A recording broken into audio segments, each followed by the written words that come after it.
Okay. So after, I think, officially 96 hours, unofficially, including game overs and times the game crashed, which was a non-zero amount of times, over 100 hours, I have finally finished Trails Beyond the Horizon Teenage Kraken.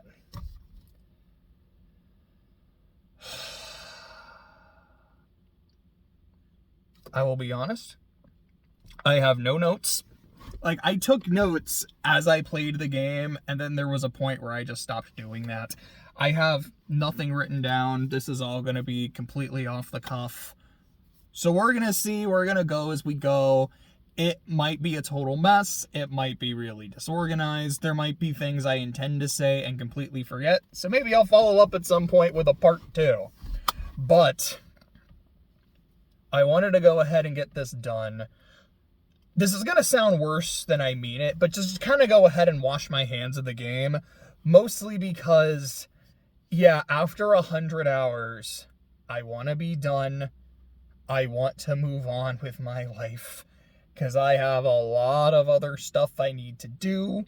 I have a lot of other projects. Like, I've got a lot of videos to catch up on, other, like, media projects I want to work on. Like, I haven't written in a few weeks because I wanted to lock in and finish this game.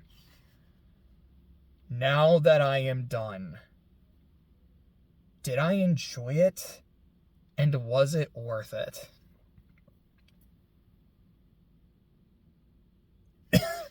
Sorry, I thought of a line from Monsters, Inc. Your stunned silence is very reassuring. Like, that's not a good sign, but it's also not an easy answer.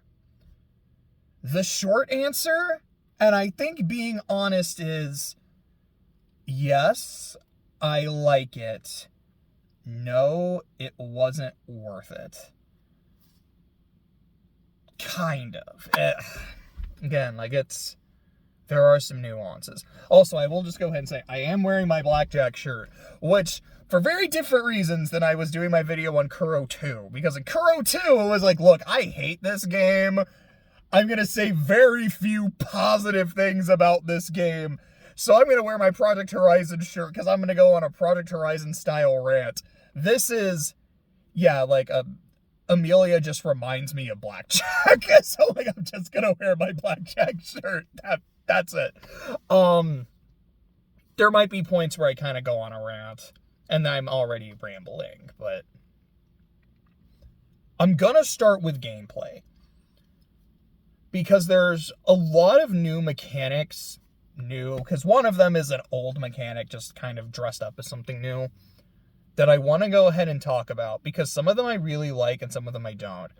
So, the old mechanic dressed up as something new are shard commands, because they're just orders from Cold Steel, and that's just what I called them playing the game.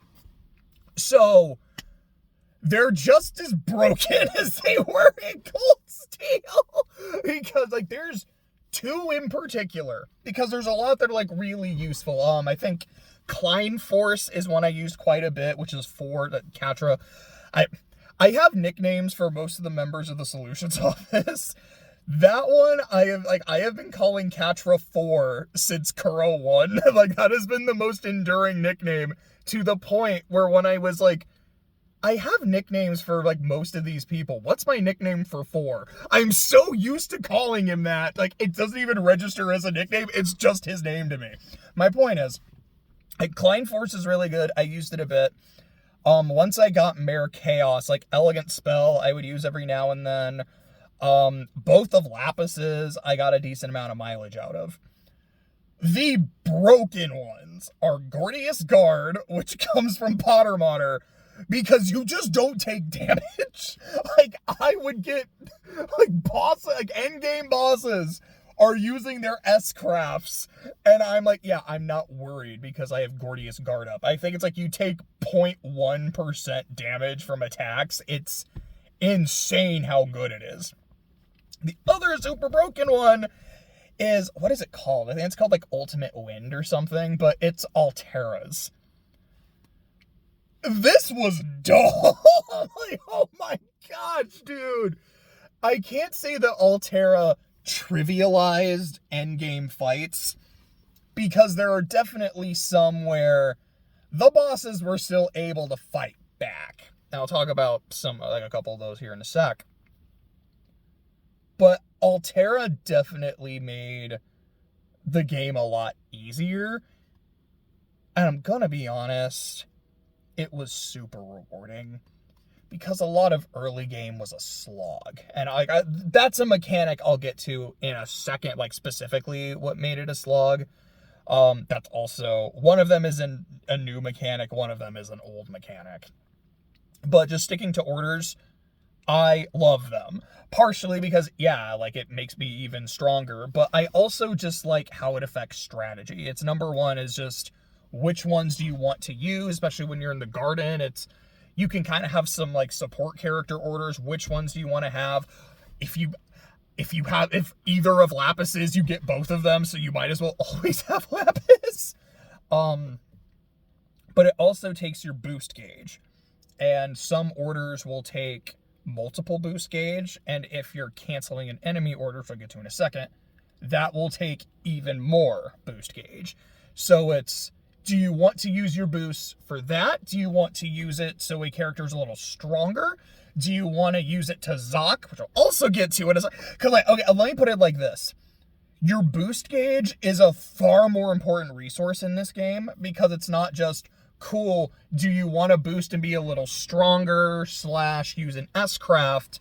And now it's, okay, there's a lot of different mechanics, a whole lot, but, like, there's multiple mechanics that use this one resource. How do you want to use it? And depending on some of the other field conditions, it can be more, like, using it can cost more. How do you want to play this? That element of strategy and resource management, I really, really enjoy. So, with orders, there's also anti-orders, which I don't remember if they called them anti-shard commands, just like enemy shard commands, but it's the enemy popping one. And I will say, generally speaking, I really like that.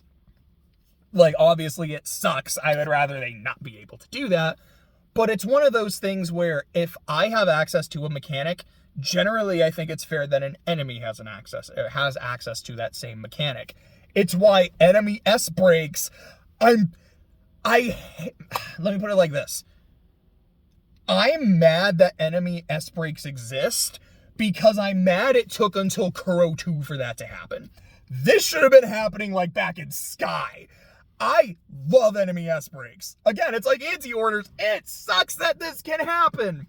But it's an important element of strategy of, I can blast these dudes right now. But if I go too hard too quickly, I might pay for it. Like, there was one fight near the end. I'll go and say this now. Full spoilers. With gameplay, I'm probably going to not spoil a whole lot, but I'm right about to talk about an endgame boss. So, like, let me go ahead. 5, 4, 3, 2, 1. Spoilers are live. There's an endgame boss in it's Kevin's last fight, where there was a point where I realized I'm doing a lot of damage. And some of them are, like, getting lower on health. Like, we're kind of getting to some halfway points. I should pop a defensive order. Also, in that party, I don't think I had any defensive orders. But I was like, but I think you, like, generally have the regular, like, shield order. It's like, I could, and I probably should. But Rishi can S-craft right now. And I think, like, a couple of them were stunned. And I had just popped Lapis's order for more damage. So I could play smart and more defensive, but fuck it, we ball. All the actual words I said, and then clicked S-craft, and it was worth it, because I did a lot of damage, and then got smoked, and then was able to bring everybody back, so it was worth it. And I really love those moments of, should I play smart and make sure I survive, or should I have fun? fuck it, we ball. Great. Sorry, I'm gonna drink some water. I made sure to actually take water with me because I knew I was gonna need it. Okay.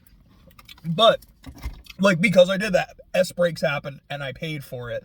So I like S breaks as a mechanic a lot. Anti-orders, I like in theory and on paper.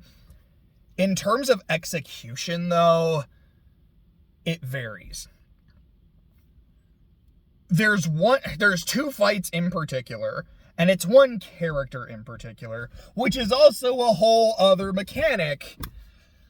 There are some fights where there are enemy characters you can't target. And these untargetable characters will either just do anti-orders on their turn. Like, in the tutorial fight, Lapis does this. And in one of the Vestiges fights, I don't remember what their Vestige name was. But, like I said, full spoilers. But I'm still trying, at least right now in gameplay, to limit what I'm revealing. But in one of the Vestiges fights, one of them just pops anti-orders. But then early on in the game, there's a fight with Campanella. And Campanella is not targetable. He will sit there and on his turn, he will use anti-orders. Or he will attack you. And I really, really hate the idea of an enemy that I can't target that can hurt me. I just think that's unfair. No, I think it's bullshit. Completely honest, I think that's bullshit. There's one enemy in particular, though. That would be Ulrika. One of the two new enforcers that is introduced. She is the Moon Enforcer, which invalidated my previous theory that she's... Oh! Sorry, I just looked outside and, like, there's a cardinal. That's, like, super pretty. Anyways, she completely invalidated my theory that Shizuna was going to be revealed to be the Moon Enforcer. It's like, Shizuna has that, like, requisite darkness that they've talked about before. And she has this kind of moon motif. Like, I can maybe see what's happening. No, turns out I was totally wrong. There are two boss fights that involve Ulrika. One is with Simeon, the other newly introduced enforcer. The other is with, like, a giant fox demon. With both of them, she is untargetable. And on her turn, if the player has an order up, she will cancel it. And, like, use her own anti-order. If no order is up, she will pop an anti-order. Otherwise, she will attack you. She can do damage and cause, like, status effects, namely Bewitch. There's also was this one move, I don't remember what it was called. It's called, like, Keyboard Warrior or something, that just, like, seemed to kill me anytime it hit. So I don't know if it was Death Blow or just did an obscene amount of damage. And again, like, here is an enemy that I can't target that isn't just affecting field conditions. They can actively hurt me and kill me. And there's literally nothing I can do about it. That's bullshit. That sucks. And she was so fast that the first fight against, like, the fox form is like, I didn't have Altera at that point. So, and I felt that, yeah, the orders I had that affected speed just didn't seem to be helping that much. So that fight was a slog and it was awful. The second fight with Simeon, that one was definitely hard, but it was really fun and really rewarding. It was one of those fights where I tried it a few times. I was like, okay, this isn't working. Let me retry. Like, let me actually adjust my strategy and my lineup and my setup. Okay, still lost, but I made more progress. So let's take Crow. Let's make sure he's in the starting lineup so I can really use that boost gauge recovery. Oh, okay, this went way better. Was, like, really good. Cool, figured it out.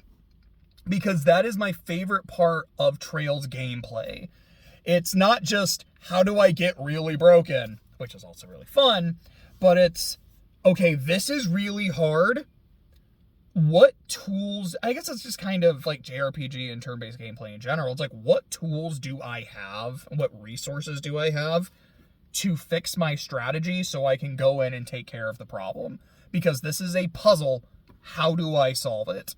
Solved it, figured it out, let's go. That is, sorry, my nose is like super itchy. But I find that really fun and really rewarding. So, it's the anti-order mechanic. That's the untargetable character mechanic. So, another mechanic that uses the boost gauge is ZOC. I call it Zoc.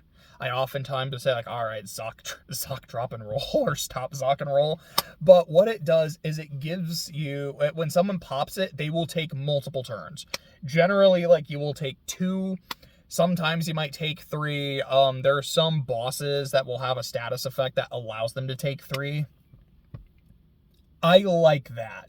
And, like, again, the fact that enemies can use it, the fact that they can get more turns than you, in the, like, I get 2, they get 3, I think that's going to be us. But aside from that, if I can use it, you can use it. It takes, you have to double boost to do it. So again, like, it uses this resource.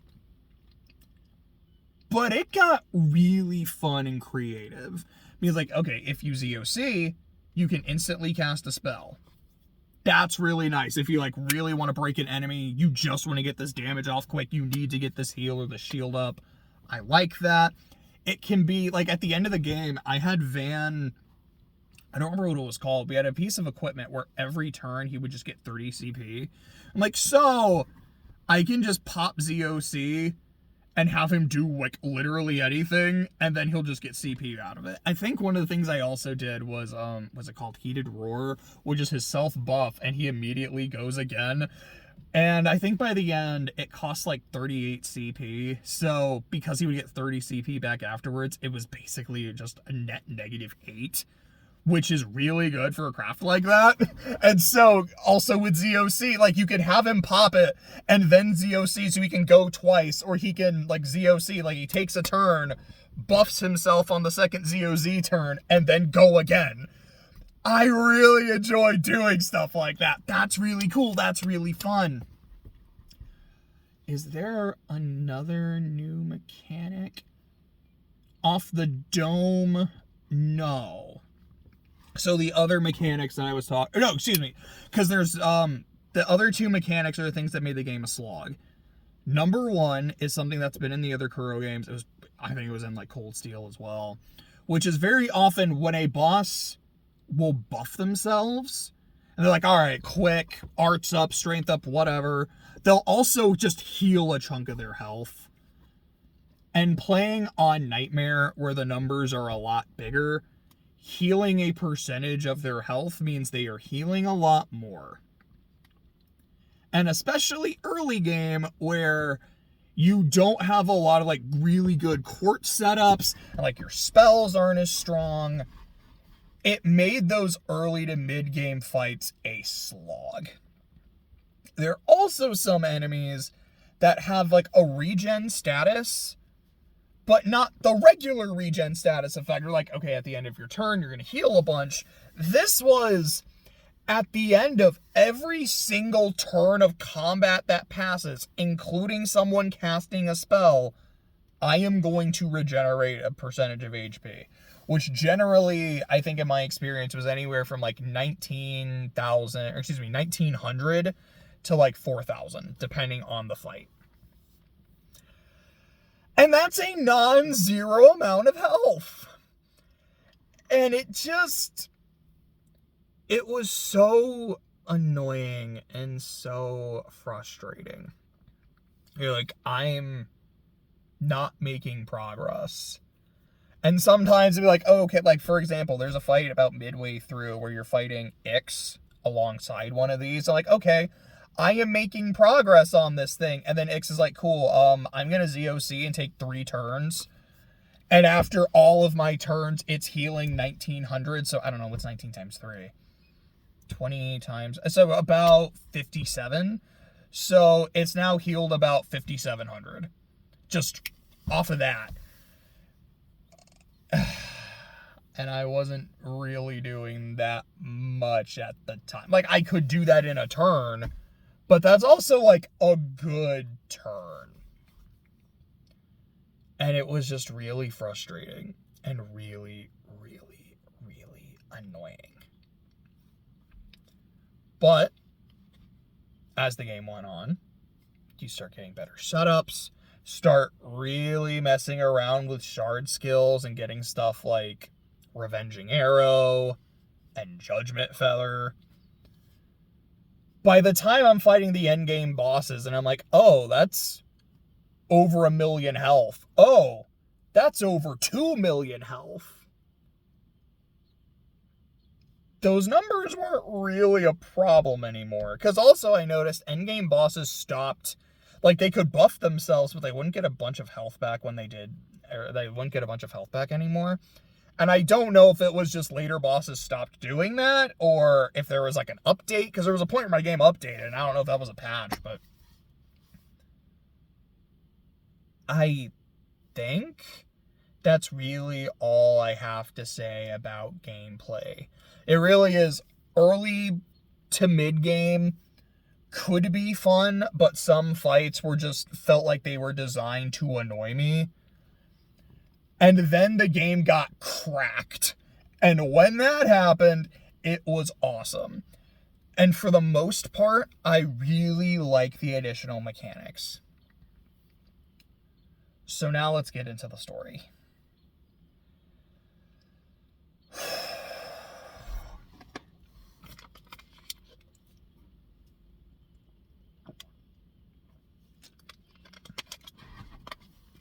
The best way I feel like I can talk about this game story is divided into 4 categories. And I'm probably going to talk about these in like reverse order, but there's Van's story, which is the main plot. Reen, Kevin, and the garden. So the Grim Garden, or Garten is spelled with a T, but it doesn't roll off the tongue, is basically the same thing that it was in the last game, where it's, yeah, here's the randomly generated dungeon with multiple floors. At the end of the floor, you fight a boss, and it's not super story relevant for most of the game. It's just like some stuff you can do. However, it is kind of, so let me put it like this. The story relevance is Ouroboros hacked it, and because they have that non-aggression pact with Gramhart, they're essentially like, hey, so we're not really gonna do much in the main story, but, you know, we're here, and the Eternal Recurrence plan is live, so we just kind of hacked this and are messing around, and, like, Novartis is really messing with this, because he thinks there's something super important here. And maybe there is, maybe there isn't, but, yeah, at the end of a lot of these domains, you're just going to be fighting like enforcers. So, deuces, have fun.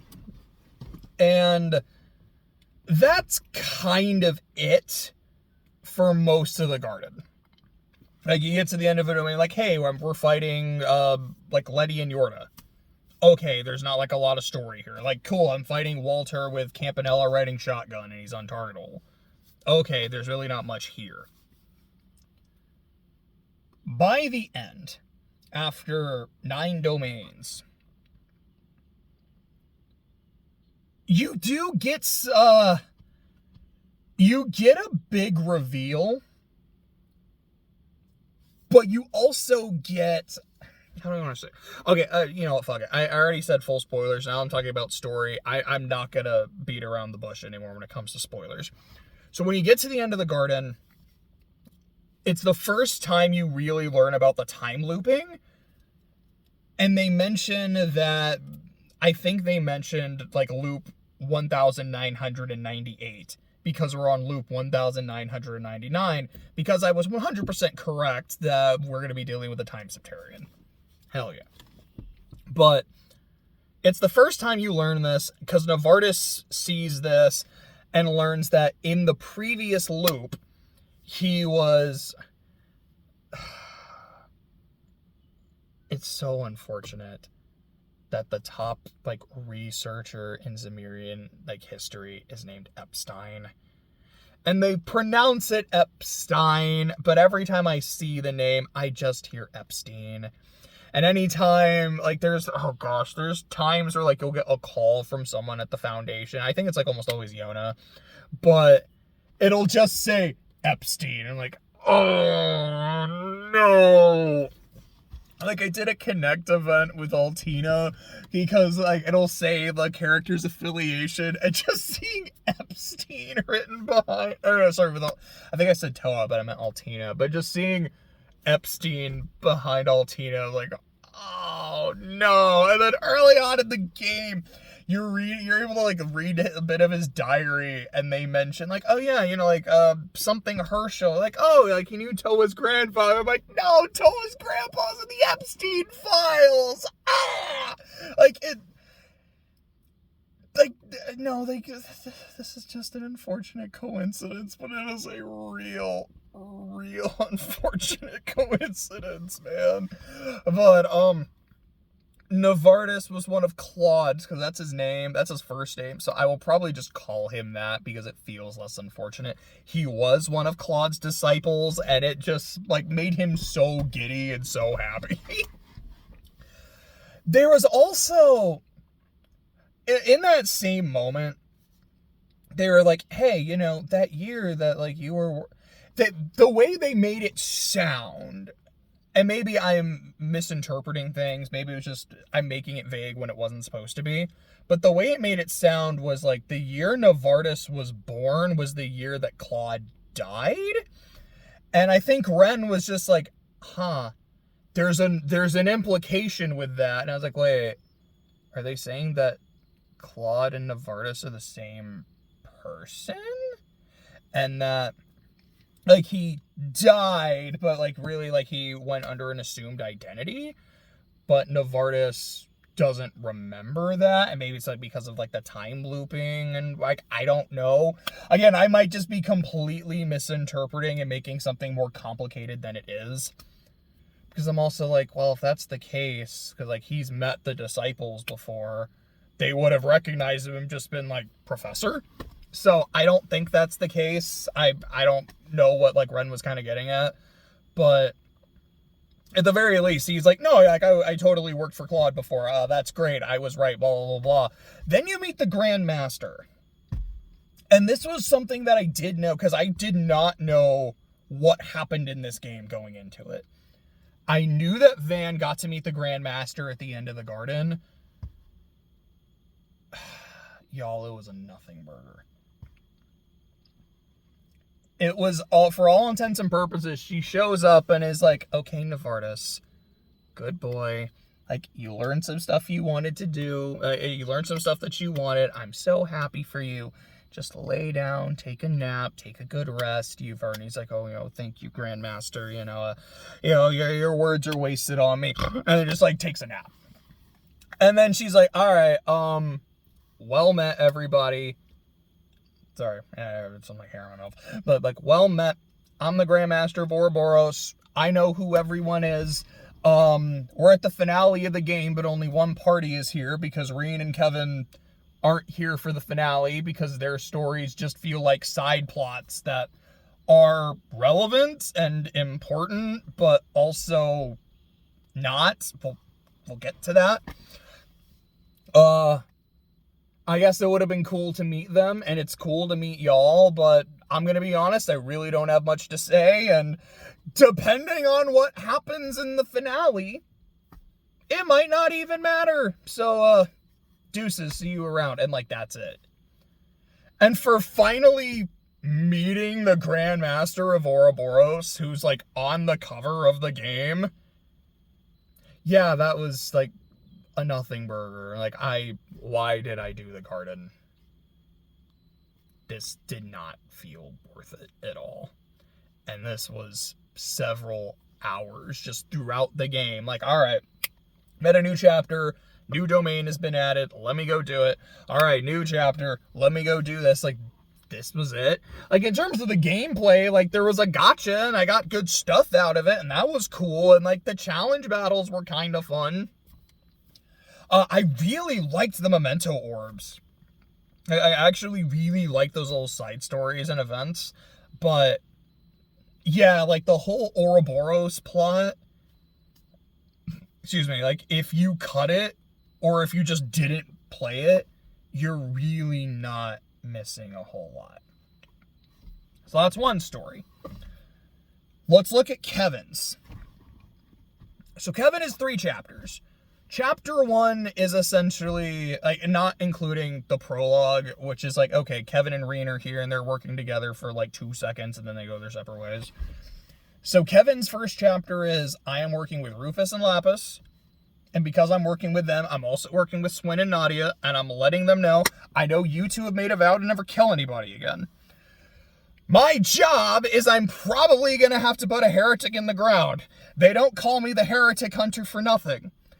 Also, they're not supposed to call me the Heretic Hunter anymore. I'm now the 1,000-Hand Guardian, but, you know, they need me to go do my old job, so I guess I'm doing that, and I didn't bring Rias with me, because I don't want her to get involved in this. I really, really hate that part.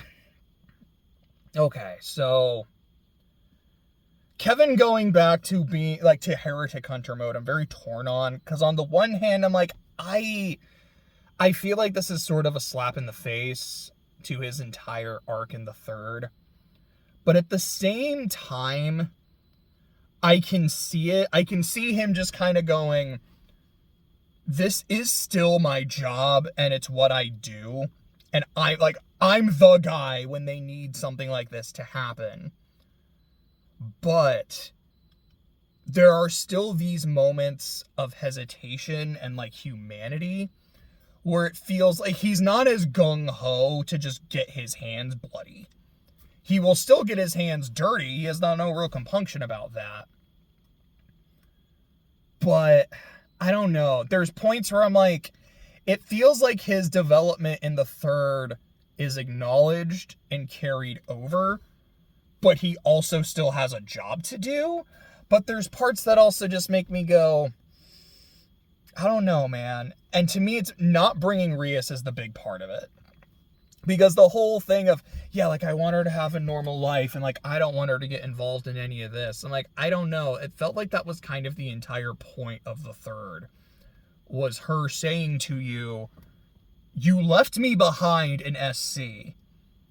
I'm not letting you do that again. Because I am not letting you punish yourself. I'm not letting you torture yourself. You need people by your side, Kevin. I will always be there by your side. I am your squire. I am your friend. I'm basically your sister in a sense. There's maybe something romantic there. I feel like you can kind of read it either way. But Rias, to me, like, Kevin needs to have her around to make sure he doesn't go off the deep end. You can argue, it's like, well, he didn't have her around here, and he was still kind of able to walk that line. But the fact that he actively didn't include her, that to me is the part that feels like a real slap in the face to the 3rd. So I wasn't a fan of that. But most of his chapter 1 is like, I'm probably going to have to kill somebody. I really don't want to bring you two around, the being Swin and Nadia, because I know you two you have a no-kill order. So you're probably going to want to stop me, but I don't know, man. Rufus and Lapis are really vouching for you two. So sure, you can come along. Just know that if I make my decision and you're not for it, I will not hesitate to put a bolt in you two. And I really do like some of those moments of dialogue where it essentially boils down to Kevin saying, if I have to kill you two to accomplish my mission, I will. And them saying, like, you know, it's cute that you think you can kill us. And him essentially responding with, it's cute you think I can't. It's like, yeah, these are 3 incredibly dangerous individuals, and yeah, I could definitely see this going a lot of different ways. This is neat.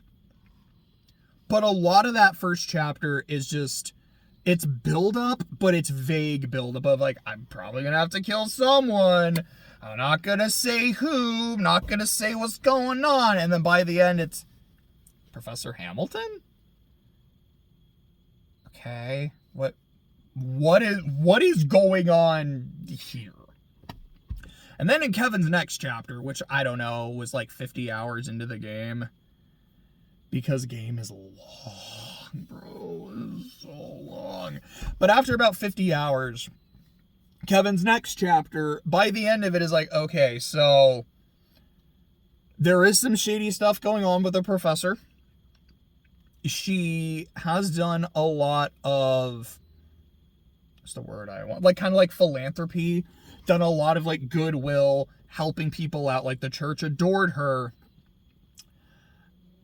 but she's a heretic. So it's like, you're a good person, but alas, heretic. Crossbow bolt. Which, to be fair, I do like what they brought that back. Like, yeah, Kevin's got his signature weapon for killing heretics. He's got the salt paler. Like, oh, yeah, good times. But they specifically mentioned that, like, one of the big things that she did was, what was it, Elsheim, I think is the name of that country, is she helped them get water. And she used that by stealing water from the future. And like, okay, she is actively manipulating space-time and interfering with space-time. She gotta go. Like, that is how the church sees it. I'm like, okay, that is pretty interesting. Also in Kevin's chapter 2, like, right after you learn that, like, Campy and Simeon are in the room, and they're like, huh, you know, after seeing that, we kind of don't want you to kill the professor because this is super interesting, so now you're not going to leave this room alive. But then Nina shows up in full saint mode and starts making, like, light swords and using gravity magic and, like, making portals. It was cool, man. I was like, ah. Look, this first chapter was, like, okay. Some of the stuff that happened here in this, second chapter, it's pretty dope. I think it's cool. And, like, we're setting up that Hamilton is a problem. Okay. I'm really looking forward to, like, this explanation of, like, what exactly are you doing? Why are you doing it? What is your plan? And chapter 3 essentially boils down to Hamilton is hanging out at the ruins of Cray Village. Kevin and the squad are going to hunt a heretic. And they run into a group who essentially says, okay, so we don't want you to kill the professor, but we get it. So we're going to fight you, and we're going to try to stop you. And if we do, great. And if we don't, oh well. And you do that. And then you actually go to visit the village, and like it reminds me a lot of the visit to Hamel in Cold Steel 3, which is one of my favorite moments of the entire series. Because, like, it's very slow and it's very quiet, and I mean that in the best possible way. Where it's like you talk to every person in that party who it kind of gives their thoughts on the matter, and they really let, like, the weight of the location sit with them. And then Lapis and Mariel time travel and are in the village for a bit before it gets nuked. And then they're back. I don't really know what to say about it. It's like, yeah, the, like, anti-Genesis, like, well, we'll get to that one. We'll get more into that when we get to Van.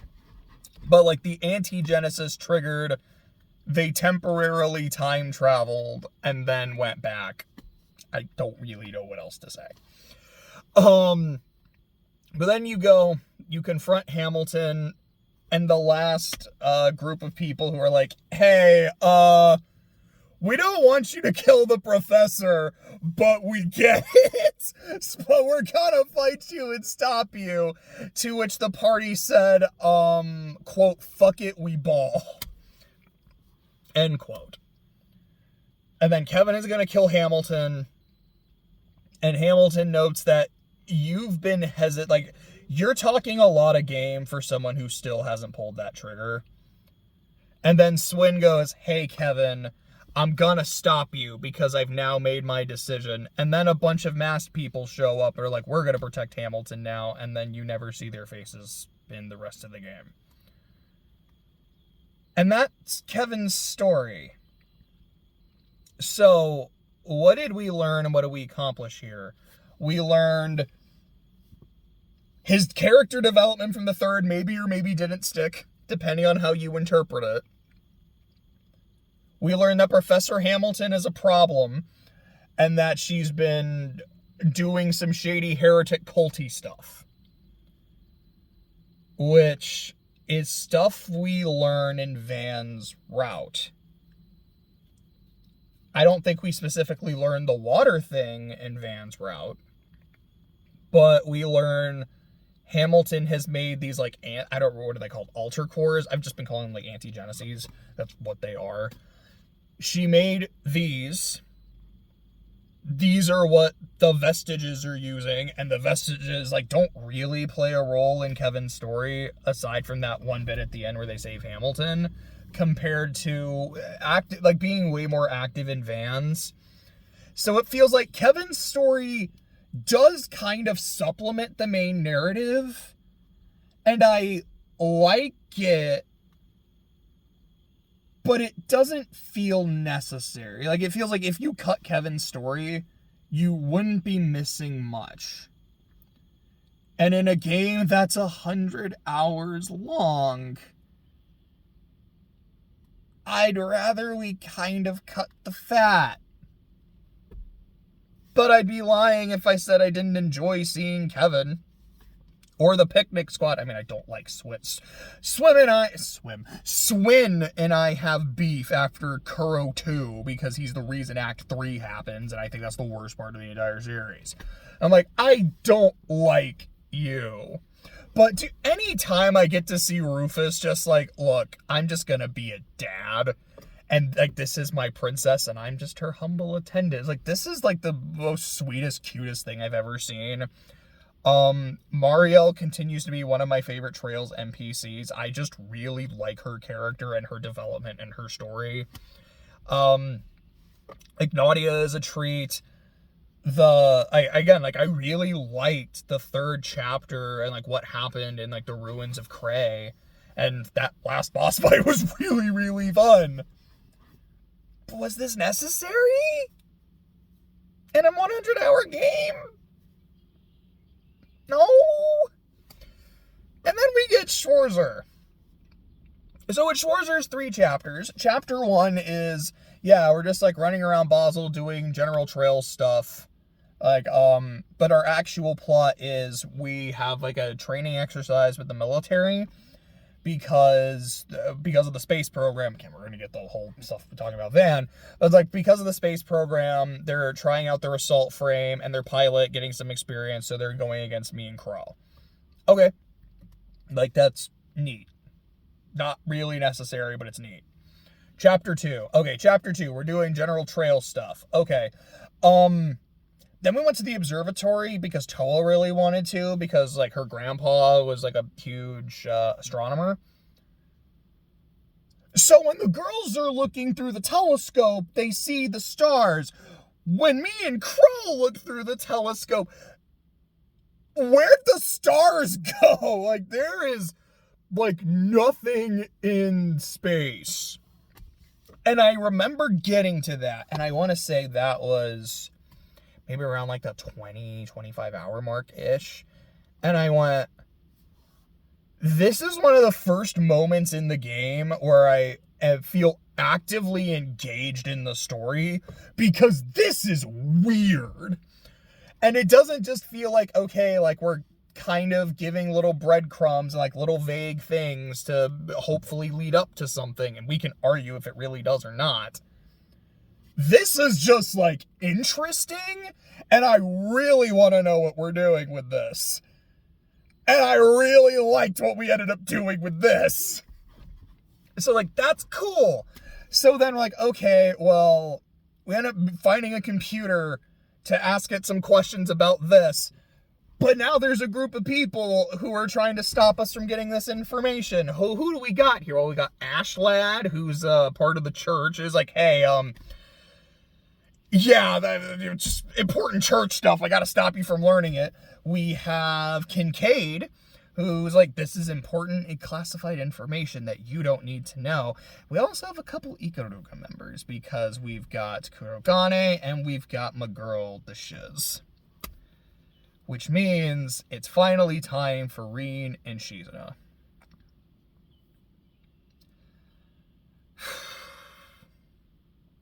So here's the thing. Like, if you cut this, you wouldn't know about the stars thing ahead of time, which arguably would make that reveal when Van's team learns it arguably more effective. Like, there's no foreshadowing to it, but it would also just be, what?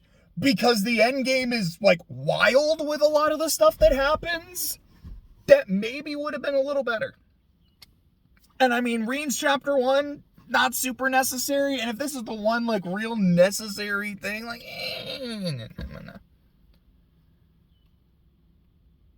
But this is probably my favorite boss fight in the game, because I think it was one of, if not the first fights where I said to myself, number one, hey, the bosses aren't healing obscene amounts of their health when they buff themselves.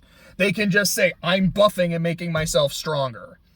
And I appreciate that. Number two, no, this fight is, like, hard. Because the four of them, like, each of them is a boss. And they work pretty well together. And if I start doing too well, I have to deal with S-breaks. And Shizuna can also use spirit unification. And I have some tools on my side. It's like, I just got... So in Kuro 2, I called her Celis.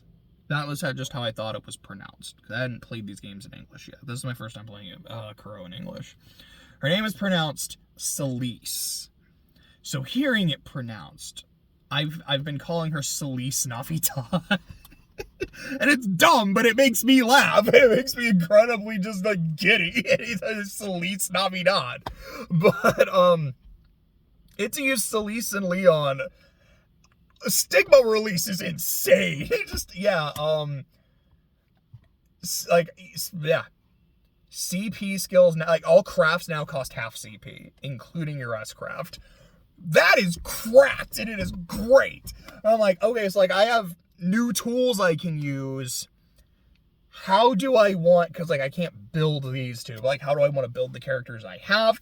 Who do I want to put in the starting lineup? Who do I want to put on the bench? When do I want to sub? Like I was saying earlier, to me, the gameplay is at its best, where it's, here is a puzzle, here is a problem, here are your tools, how do you want to solve it? And because I had gotten to a point where I'm like, do I really want to play this on Nightmare anymore? Because this isn't fun. Not that it's so overwhelmingly hard, it's just annoying. And then I did this fight, which made me go, so Nightmare can be genuinely fun. Unfortunately, I think I have to stick it out, and I did. I did the whole game on Nightmare. I'm like, I really did like this, and the cutscene after where Rin and Shizuna just start going at it, I'm like, this is cool! This is really freaking sick! Ah! And then Rin's final chapter is, alright, so, it's finally time to go confront my master. And he goes, and he confronts Kalfai, and you finally get to fight him. And it was not everything I'd hoped it would be. Because me personally, like, I was saying this back when I was playing, like, the Cold Steel games. Like, I can't wait till we finally meet this dude and we finally get to fight him. And I hope it is just like an 8 leaves bout. Like, you get a party. You've got, like, Rin. You bring in Annalise, Arios. Maybe Shizuna's in the party. Maybe Shizuna's his teammate. maybe for the first time, we get to play as Cassius Bright, and we get to go against this dude. Like, how crazy would that be? And that doesn't happen. You don't get any other 8 Leaves members in the fight. Shizuna's not even riding shotgun. She's like, you know, this is your moment. I'm not gonna intervene. I also want to be a part of the, like, climax of the game, because, I don't know, like, Van's story is the one that matters, and I want to matter, so I'm gonna go do that. Y'all have fun. And, like, you fight Ka-Fi, and it is still cool. And he's just like, yeah, you know, I've been working with Hamilton, and doesn't really elaborate, and that's it. So, while Kevin's story felt like it's still, like, part of the larger narrative, Reen's, how do I want to say this? It feels like it feels like Kevin is in this game because he has stuff to do that's related to the bigger story. It feels like Reen is in this game because Reen is a popular character and they wanted an excuse to add him. If you cut Kevin, there is stuff missing that I think you can get away with. If you cut Reen, I feel like in terms of the main story, nothing of value is lost. Like, you could still have Ka-Fi, like, running around every now and then, and you're just like, oh, I can't wait for him to run into Reen. But also, like, I want that to matter and really tie in, because it just, for me, didn't feel like it did. But I'd be lying if I said, yeah, like, fighting him with Reen wasn't cool, because it was, or Reen and Shizuna fighting wasn't cool, because it was. So, I'm glad it was here, but I wish it wasn't, because then the game wouldn't have been 100 hours. I'm very torn on this, you know, it's like, I really like, but I don't, and,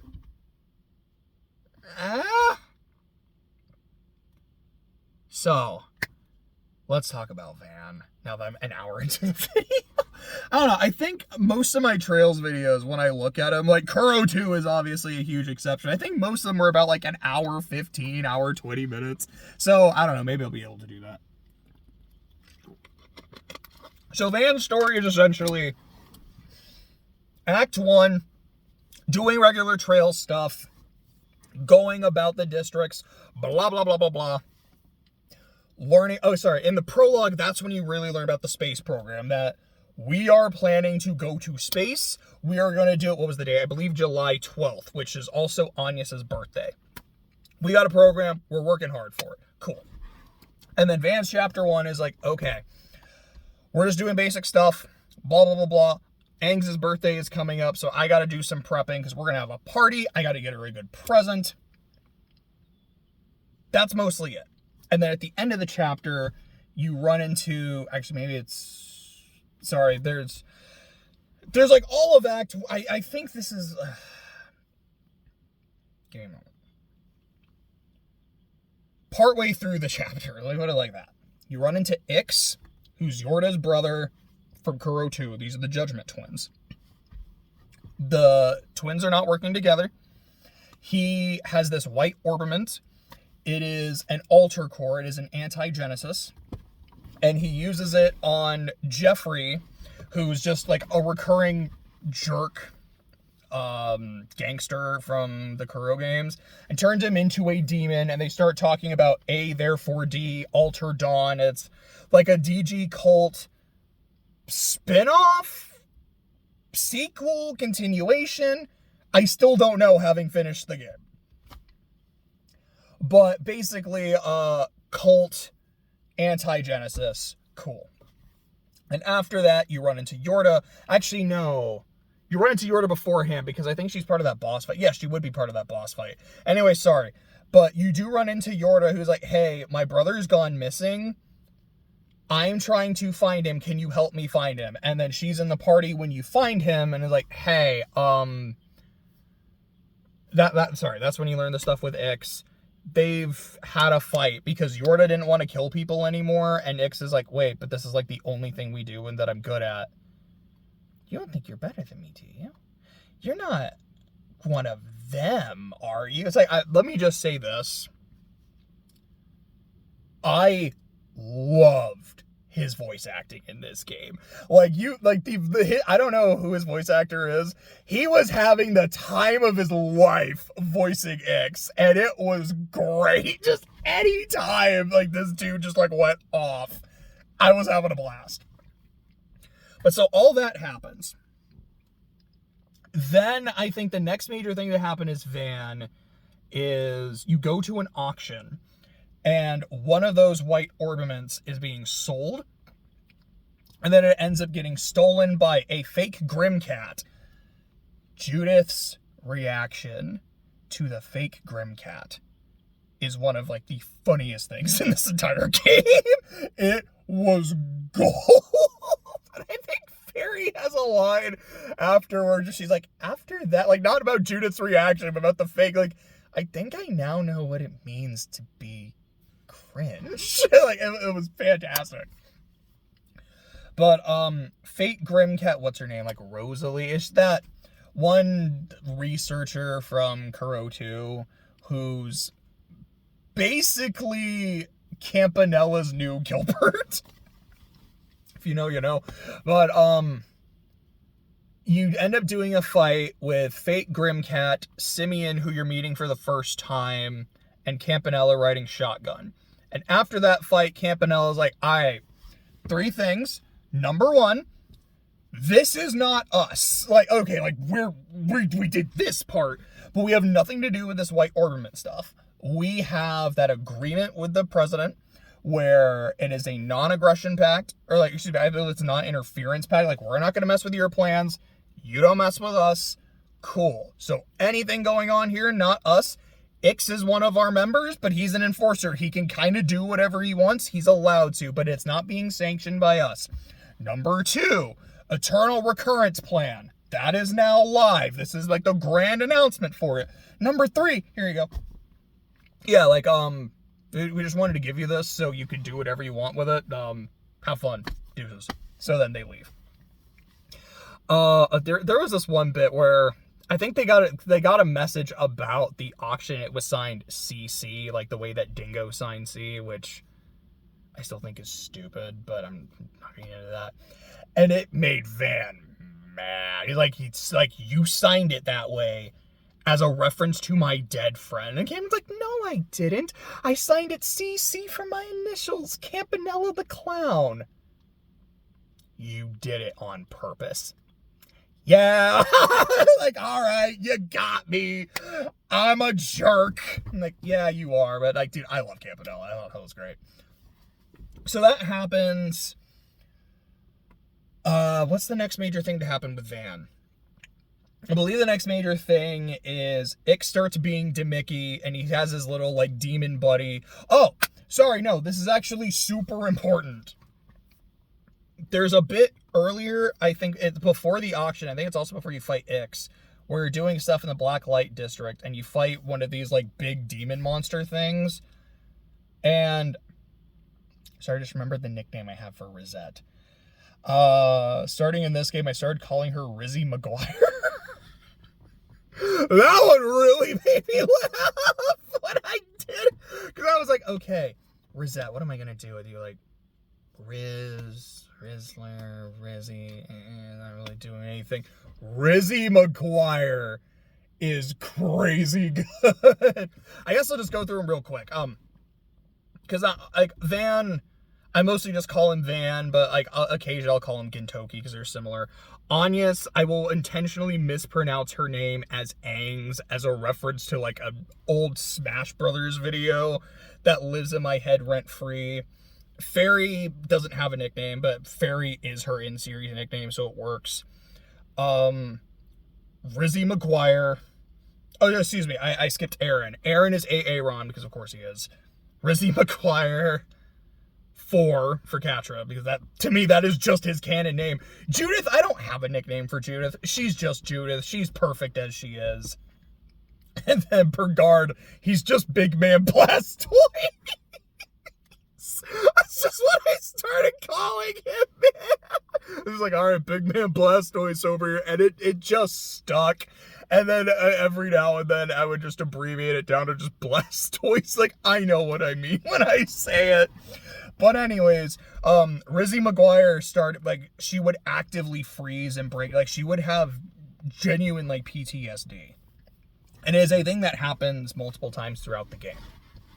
But you end up going to, or excuse me, there's more stuff going on in the Blacklight District. Ix is being Demicky. He has his, like, little demon buddy dude starting stuff, turns, like, another dude into a demon, and then he leaves and goes to a park. So then, like, you help out the Blacklight District, and then you go to the park, and you follow him, and then you show the kid what for. And after you do that, the vestiges show up for the first time. This was like 50 hours into the game. Like, this took a very long time.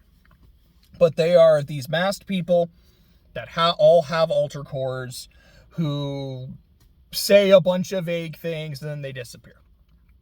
And Yorda, still wanting to say, talk to her brother, sends her shadow after him, and then they teleport. She's like, okay, good news and bad news. Good news. Because my shadow is with him, I have an idea of where he is. He's in Anchorville. This is where they have, like, a way to track it. Or maybe, I think that was more, but, like, they're able to track it. Bad news. Ow! Like, my shadow is a part of me, and I feel like my soul has been severed, and I am not okay. But please go find my idiot brother. Also, ow! So that happens. Let me talk about the vestiges real quick before I get to the next major part of Van's story. So when the game was first, like, announced, and they had shown, like, the trailer for the game, there was this, because I think the trailer was just the opening video. I saw that bit of Aaron and Fairy, like, fighting these two people, and I remember saying, my theory is that they are the Solutions Office. These are, like, alternate timeline, alternate world versions of them, because those are just Aaron's swords. I don't remember if you could see the red hair or not, but, like, those are just Aaron's swords. And I don't know, this other one, like, maybe this is going to be like an alternate version of Fairy. That was my theory going in.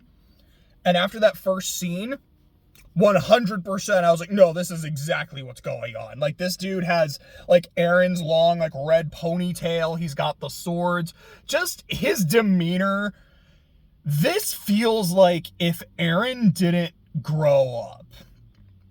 Like, in a sense, like, if he really did grow up to be the tyrant. And I'm not gonna lie, I was really on board for that. Because having and I don't think we had a number of, like, how many people there were, how many altar cores there are. I was like, well, if they're, like, anti-Genesis, there's 8 Genesis. If we include Yorda, because they have Ix, so, like, this is Yorda's stand-in, there are 8 other members of the Solutions Office besides Van. So each of them has their own vestige. And these are, like, different reflections of what, like, could have been. Oh, this is gonna be so cool! Like, I am so excited for this! Yes, let's go! Let's go! What do you mean that's not what they are? It was right there! Which we'll get to that here in a bit. But it was right there. In the case of Fairy, like, I guess that's exactly what they did anyways. So I'm like, why didn't you just do that? I don't care about Giacomo, and dude, like, I liked Melchior, I did. But I'm kind of, like, ready to be done. Like, why are we doing this again? Ugh. But the vestiges are introduced, and I thought that seemed really interesting. Then Van gives Agnes a call that night. He's like, okay, first thing in the morning, we're heading out. We're going to Anchorville. But I had talked to you about your birthday. And I want to know what I should do for your birthday. Like, what present should I get you? And Agnes goes, I'll tell you what. You're going to go on patrol tonight? Yep. Let me go on patrol with you. Let me just kind of do the rounds with you. Have a good time. Let me, just make a memory. So I'm just kind of realizing, oh, that hits so much harder with the end of the game in mind. But, let me make a memory. And, you do that, you go around, Agnes is wearing her school uniform, and Van even notes, he's like, that's an odd pick. You weren't wearing that earlier. Why are you wearing that? She's like, I just felt like it. I thought it'd be nice. All right. After making the rounds, Agnes makes her confession. He's like, Van, you mean a lot to me. I love you. And his response essentially boils down to 3 things. 1, thank you. I am flattered, and I appreciate that. And I'm really thankful for your honesty. Number 2, you mean the world to me too. You are, you've been a fantastic assistant, and you are an irreplaceable part of my life. That also hits a lot harder given the ending of the game. Holy shit. But you are, irreplaceable, and you are, the catalyst for everything that has happened, and for all of these connections that I've made, and all of my character development. I could not thank you enough. Number 3, my answer is no. My answer will always be no. I am sorry, but I don't see you that way, and I never will. And yes, part of, because she's I get it, but I feel like I gotta ask, is that because of Elaine? I'd be lying if I said no, but that's not it. There's that. There's just some of my own issues. There's also the fact that you're still in school, and there's a big age gap, and I know you don't mind, and you really don't mind, because that's the same age gap your parents had, but look, man, it's too much for me. You are irreplaceable to me, and I love you, but I'm not in love with you, and I won't ever be. And she accepts that, and she thanks him for his honesty, and is like, all right, this is what I'm going to tell you, though. I accept this, and I respect this, and you and I are still good. But in a few years, when I graduate, and we don't have to worry about that anymore, if you're still single, man, I'm going to go for it again. And you know what? I might just do what I can to make you regret saying no. And she genuinely is saying it not in I'm gonna make you so, she's being very playful about it. And honestly, I liked that scene a lot. It's thinking of the game in its entirety, I don't think I would say it's my favorite moment in the game, because that might just be the ending. If not that, it's this. And especially, I've said a couple times, really thinking about what happened in this scene with the ending in mind, yickety yikes. It's the fight between Reen and Shizuna, or the fight between Shizuna and Simeon, during the, after the auction. That was great. That was such a cool scene. Anyways, you go to Anchorville. Rizzy McGuire's hold up. I've literally never been to this place before. And I know I've been to this place before. I am having crazy deja vu, and I've never had that in my life. I don't know what's going on with me. But you do some stuff in Anchorville, General Trails stuff. There's a lot of things that happen, and I might get the order wrong, because there's multiple vestige fights in some dungeons. There's some stuff going on in a hospital, and you fight a couple vestige members, and then there's another thing that happens later where you fight another Vestige member, because you fight the martial artist who's Aaron, and then you see his face and you learn he's not Aaron, he's the tyrant, Aaron's ancestor, and the dude that was riding shotgun with him is Giacomo, that informant who died in Kuro 1. And I was significantly less interested at this point. Partially because I'm like, okay, with the tyrant, like, you're so close to being exactly what I was hoping for, because if it's like, this is Aaron if he grew up to be that, because this is Aaron without Van's influence, that's really cool. But it's like, no, like, I am that asshole from 40 years ago. Oh. I don't really care, because this could have been something, like, super interesting. Instead, it's, like, kind of cool. It's cooler than the August dude from the second game, because I have more of a connection to you, and, like, you have a connection with Aaron, but it's not as interesting as what this could have been. Giacomo, I, like, barely remember you, dude. Like, I do not care. Then after that, Kincaid rolls up. I mean, he's in the dungeon, but essentially Kincaid rolls up and is like, okay, so here's what's going to happen. Tomorrow is launch day, and I'm taking Agnes with me. No, you ain't. Yes, I am. Because the president wants his daughter by his side. Number one, he plans to make a big announcement, you know, introducing her as a member of his family and all of that. But number two, demons. So, like, there's, like, demons running around, all this vestige crap. The president kind of wants his daughter in a safe place right now because of what's about to happen. And I won't lie, you know, having the Genesis on standby would not be a bad thing either.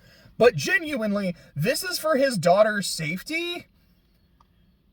I'm taking her. And Van's reaction to that is essentially still, no, you ain't. To which Agnes goes, yes, he is. Like, I'm gonna go. It's okay. Don't worry about it. And it was one of those moments where I'm like, you know, I mean, if Agnes doesn't want to go, like, you know, it does kind of turn into kidnapping, but he's literally here on the president's orders. And not just like, I'm trying to capture someone on behalf of the president. It's, I'm here to pick up his kid because he's worried that she's in danger. And, I mean, she's the most dangerous thing out here, let's be honest. Let's be honest, Agnes is a monster.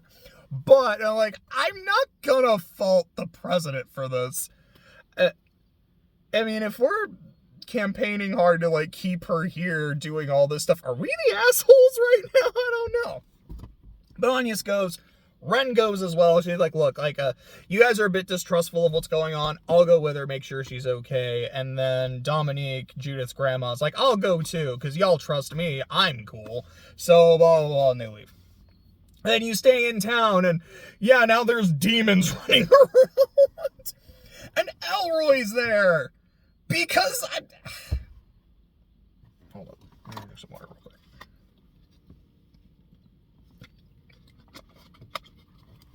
quick. We run into our boy Harwood. And if there's one thing I learned from Kuro 2, Harwood makes anything better.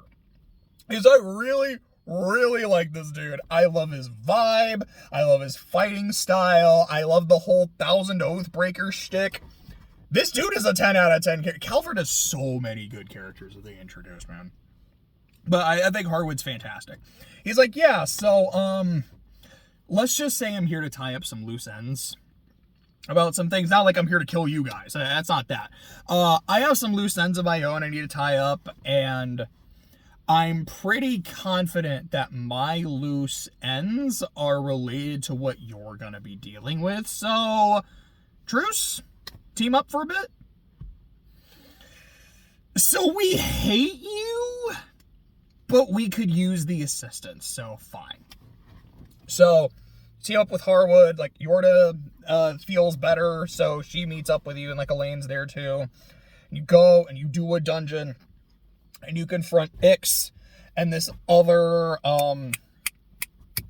vestige, and I'm like, oh, are you who I think you're gonna be? Yeah, I know that fighting style, that's Melchior. So you do this, and by the end of the fight, his mask comes off. He's like, hi, everyone. Hi, Harwood. I'm so happy to see you. I can't wait to kill you. Like I said, Ix has, like, his voice actor is having a blast. Melchior's voice actor has always been having a blast. Because I didn't play Kuro 1 in English. Because it wasn't out yet in English when I played it. But I watched Clay play it. I was like, okay, this dude is killing it. He's having so much fun. It's awesome. But to my point, Melchior then just gives a whole bunch of lore to Van's party because they're not privy to the other things that have been happening. So they need to be caught up, which is also why I'm like, so they're getting all the like things they really need to know. So these other stories don't feel that necessary. We're like, okay, Ultra Cores, these are anti-Geneses. They are made by Professor. I mean, some of this stuff I think you kind of learn or put together in other areas as well. But to really put everything together, Ultra Cores, anti-Geneses, made by Professor Hamilton, distributed by Professor Hamilton, and by Dominique. So Almada, the reason Almada had these is because of Hamilton and Dominique. Thanks, guys. There is a, what did he call it? Like a safeguard or like something like that, which we later find out is the Time Septarian. And by taking people who should not be here because they died, we are messing with space-time, which I guess is supposed to make... I guess it's supposed to, like, throw the Septarian off its game or something? That it's not really well explained. And Hamilton never herself gives, like, an explanation. I guess we'll have to wait till Kuro 4 for, like, the how and why things are supposed to work. But it's like, this is what's going on. He also says that whatever this plan is that Hamilton has been working on, Aang's is in on it. Agnes is a part of it. And after that is the finale, which Reen and Kevin are not privy to. Short version, go to the presidential, like, compound, rescue Ren, go to rescue Agnes, have to deal with a bunch of crap, and then when you get to where she and Dominique are being held, you're like, oh, they're actually not here. Oops. But then the president's like, hey, you want to, like, talk? So then you go and you talk to the president. You're like, okay, y'all, let me explain the other stuff. Time Septarian is a thing. Humanity has been doing time loops that this thing causes. And our plan is that we are, the whole point of the space program is we are going into space so we can kill it. Because if we kill it, excuse me, if we, like, kill it before it resets, then the future continues. And, like, the country can have a future. The world can have a future. My daughter can have a future. And yes, Van, that is why this launch is on her birthday. Because this is my birthday present to my little girl. I am giving her her future. Also hits really hard in hindsight. So, Van's, so the whole party's response and, like, kind of the vibe I get is essentially, it's not that we disagree with your plan or what you're doing, but maybe you could have told us and kind of let us in on some things. Because we don't like that you just kidnapped your daughter. It's like, we don't know what's going on with her and what she knows or doesn't know. We just know that that's our friend. And you interfered with our friend and our birthday plans for her. And we're gonna save her. And I remember thinking back to Azure. And how Lloyd, like, gives this speech to Grimwood, essentially, like, this is why what you're doing with Kia is wrong. And from what I remember, it's essentially, your plan is to undo things that have happened because you lost people. It's like, you essentially want to undo loss and pain. And it's not that I can't empathize, because I've lost people too. Like, I lost my brother. Like, all of us have lost people. I've lost my brother. Ellie has lost, like, her family, like, her parents' marriage, like, completely gone to shit. Randy has lost people. Tia was a victim of the cult. Like, she has lost her entire childhood. But it is these moments, it is these losses, these tragedies, these traumas that have forged us and made us who we are. Undoing them would change that. And it also like trivializes the sacrifices of the people that we've lost. And Grimwood's response should have been, y'all literally died at the start of Zero and are only here because of Kia. The exact thing that I want Kia to do, that y'all are saying shouldn't happen, happened to you. And that's the only reason you're standing before me now. You really want to make that argument? But instead, he's just kind of like, maybe he's right. And, like, it does not work for me. I really hate it. And, like, for years, I've just kind of said to myself, all Lloyd really had to say was, that's my daughter. Like, if Kia wants to help you of her own free will, I will leave that to her decision and discretion. You have manipulated, kidnapped, and hurt my daughter. I'm kicking your ass and taking her back home. And that would have been enough. That would have been perfect. So Van basically doing the exact same thing, like actually doing that, like, that's my friend, that's my assistant, my employee. No, like, that 10 out of 10. Honestly, this was great. So, like, you fight like some of the dudes, and it's pretty cool. And then you're in space and you play as Blackjack, and you've got to, like, fight the Time Septarians, like little droogs. And it's pretty neat.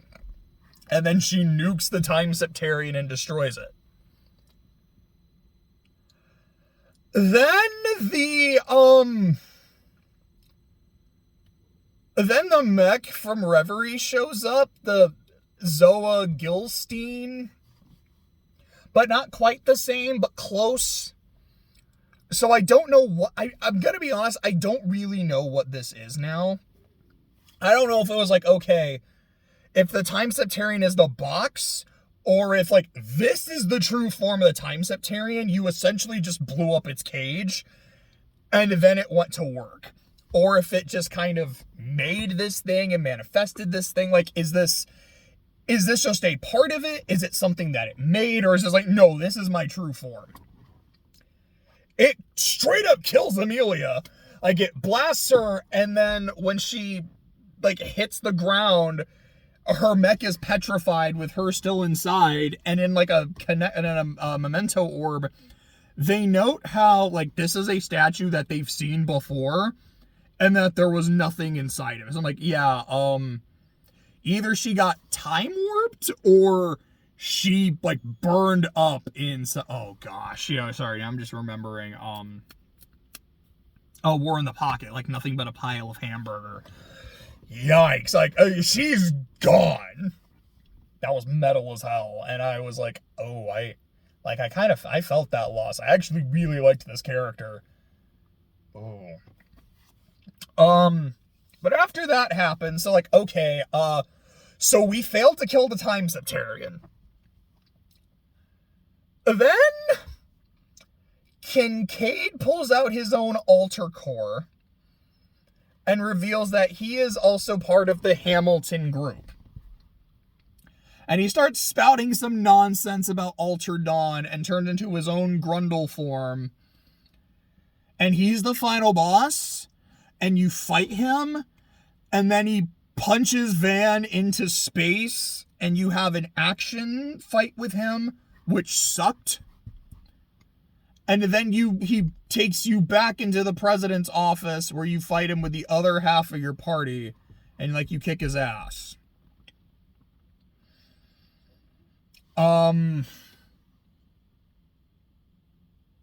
Like this, I mean, I know it's in the opening, but aside from that, like there was like him having a Grundle form kind of comes out of nowhere.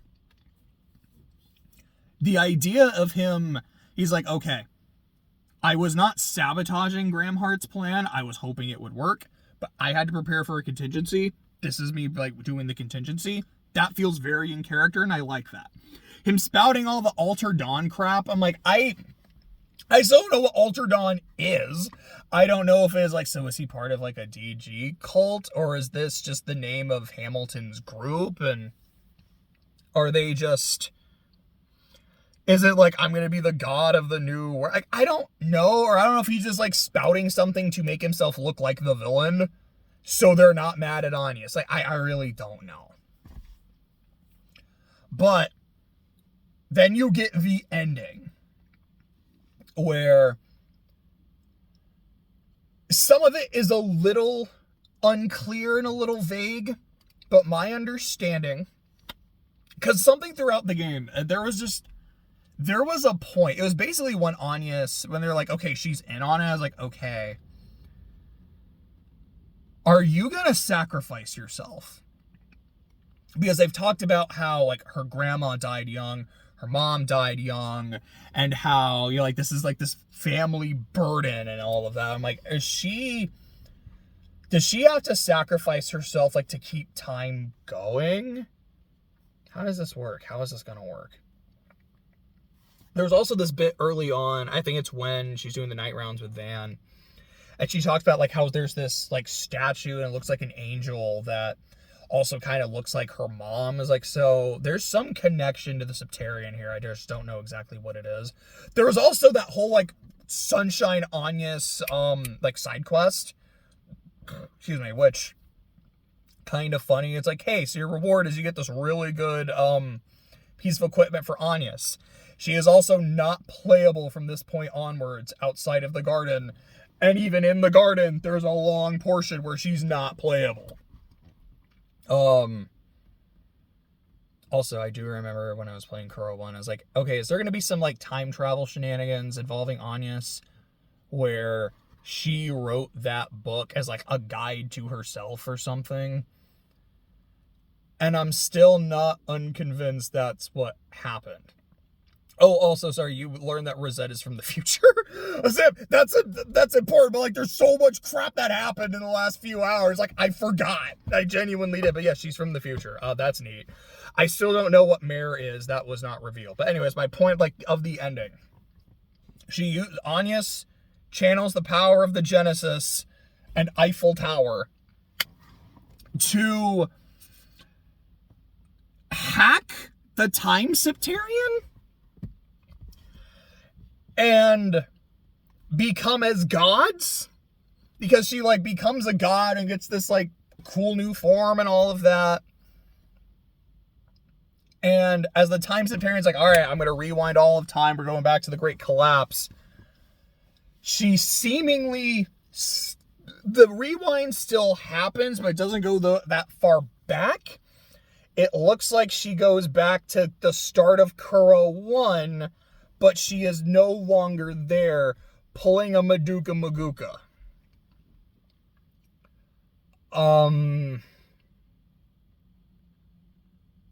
Like I said, it's like, I know what happened, but there's enough ambiguity where, like, I'm not exactly sure, because a lot of this was not explained throughout the 100 hours of the game. But I could still pick up on some stuff, and there were context clues. Ultimately, this is what happened. Hamilton in this game, so Anya's was not aware of all this before. Hamilton told her, like, look, your dad has a plan, and if it works, great. If it doesn't, we need a backup. You have to be the backup because of something in your family. I don't know what. Like, there is something about the women in your family that will give them the power to do this. Sure, dog. So, she resolved herself to sacrifice herself if need be. Which is why she's like, for my birthday, I want to be able to make a nice memory with the man I love. And I'm going to confess, so I have no regrets. But I want him to say yes, because that'd be great, and that'd make me really happy. But if he says yes, it's going to be really hard to do what I have to do. So I kind of hope he says no. And I'm going to wear my school uniform when I tell him. Because when I do that, he's going to see the uniform and he's going to think of me as a student first and foremost. And that's going to make it so much easier for him to say no, regardless if he has any other feelings or not. Because for the fate of the world, I need him to say no.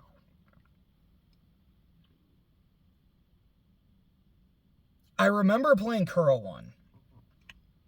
And by the end of the game, I was like, Anyas has become one of my favorite characters in the game. And, I really love the Solutions Office.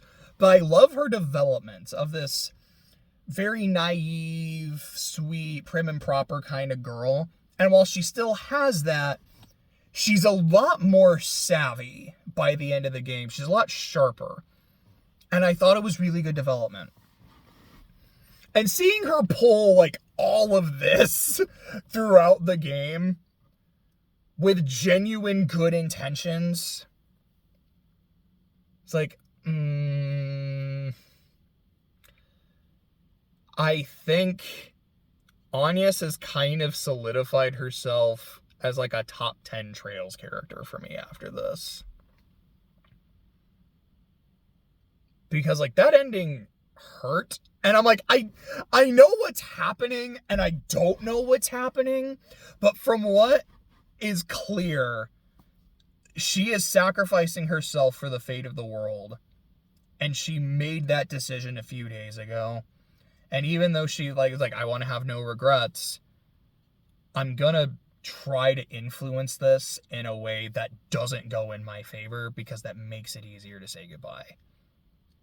That is crazy. And I love that. And despite all of my frustrations, despite how much of a slog this game is, despite the vestiges not being introduced till 50 hours in, and I didn't think the payoff with them was that great, and a lot of them still don't have payoff. I forgot to mention that Viola and Alexander are just no, yeah, they're alive. Both of them are completely canonically fine. And I don't like that because it means my choices in Kuro 1 didn't matter, and that sucks. There's how Reen and Kevin's stories, I think, are good, but I don't think they tie into the main story well enough because they're literally not in the finale. It doesn't actually all come together the way it should.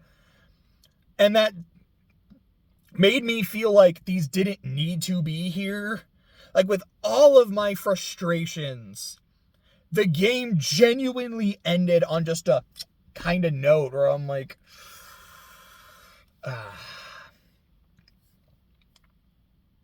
I don't feel like this needed to be 100 hours. It really didn't.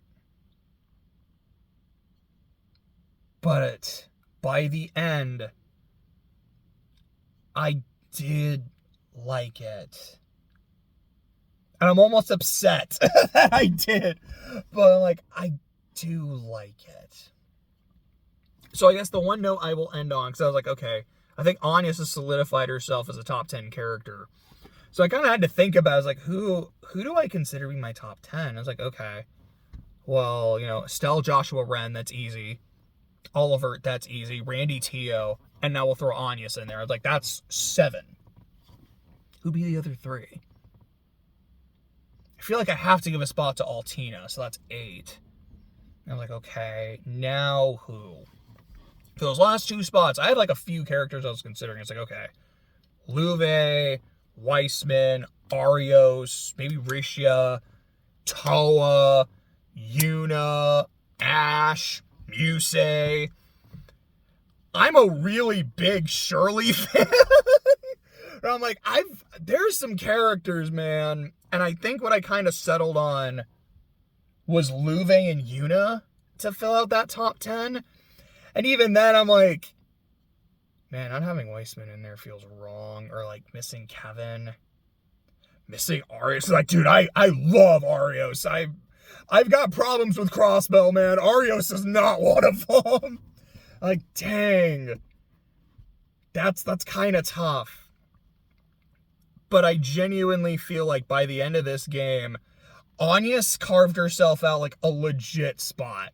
We'll see what happens in Curl 4, which I'm guessing then is like I am thinking like, so we rewound to the start of Curl 1. So we're kind of going to be doing Curl 1 without Anya's and seeing how that plays out. But I also don't know if Van keeps any of his memories. Like, if maybe when Anya's did this, like, he is able to keep his memories, or if, like, someone is able to. I don't know what's going to be going on, man. I'm hoping it'll be, like, a huge, big game, which, I mean, I just complained that this was 100 hours. My problem, though, is that this was 100 hours, and it felt like a lot of things didn't matter. And I was more just I felt like I was constantly being teased that something interesting would happen. And sometimes something would. And then sometimes I would get the reveal and be like, there's either literally no payoff here, or the payoff is super minimal, so what was the point? But the payoff by the ending was incredible. The point I was trying to make is, like, I'm hoping we get, like, the Liberal crew, like Estelle and Joshua show up, that, like, we see the SSS, all that kind of stuff. Because that's one of my favorite things when we get to the end of an arc. Like, everyone is here, let's go. Because we gotta fight the Time Septarian now. But yeah, I like the game. I love the ending. I don't know if I love the game as a whole.